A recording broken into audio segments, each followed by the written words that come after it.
ಹೆಣ್ಣು ಮಕ್ಕಳು ಸಹಜವಾಗಿ ಕೋಪಕ್ಕೊಳಗಾದಾಗ ಅವರ ಮಾತಿನಲ್ಲಿ ಯಾವುದೇ ಗಟ್ಟಿಯಾದ ಸತ್ವ ಇರುವುದಿಲ್ಲ.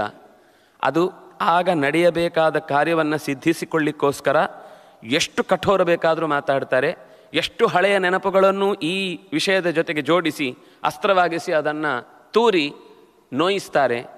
ಅಂತೂ ಆ ಕಾರ್ಯ ಸಾಧನೆ ಆಗಬೇಕು ಅಂತಂದಾಗ ಅದು ನಡೆದೇ ಬಡಿಯುತ್ತೆ. ಇದು ಸಹಜ ಸ್ವಭಾವ. ಕೋಪದಿಂದ ಆಡಿದ ಮಾತುಗಳಿಗೆ ನನಗೆ ಈಗ ಗಮನಕ್ಕಿಲ್ಲ. ಆದರೆ ಆದೇಶವನ್ನು ಪಾಲಿಸಲಿಲ್ಲ ಅನ್ನುವ ಒಂದೇ ಒಂದು ತಪ್ಪನ್ನು ನಾನು ಮಾಡಬಾರದು ಅನ್ನುವ ಕಾರಣಕ್ಕಾಗಿ ಹೊರಡುತ್ತೇನೆ ಅಂತ ಹೇಳಿ ಹೊರಟು ಅಣ್ಣನನ್ನು ಹಿಂಬಾಲಿಸಿಕೊಂಡು ಹೋದ ಹೊತ್ತಿನಲ್ಲಿ ಈ ರಾವಣನ ಪ್ರವೇಶ, ಜೊತೆಗೆ ಭಿಕ್ಷೆಯ ಬೇಡುವಿಕೆಯ ನೆಪ, ಸೀತೆಯ ಪ್ರಶಂಸೆಗೆ ತಲೆ ಕೊಡದ ಸೀತೆ, ಕೇಳಿದ ಪ್ರಶ್ನೆಗಳಿಗೆ ಮಾತ್ರ ಉತ್ತರ ಕೊಡಬೇಕು ಅನ್ನುವ ಮಾತಿನ ಮಧ್ಯದಲ್ಲಿ ಲಕ್ಷ್ಮಣನ ಇಷ್ಟು ಚಂದಾದ ವ್ಯಕ್ತಿತ್ವದ ಪರಿಚಯ.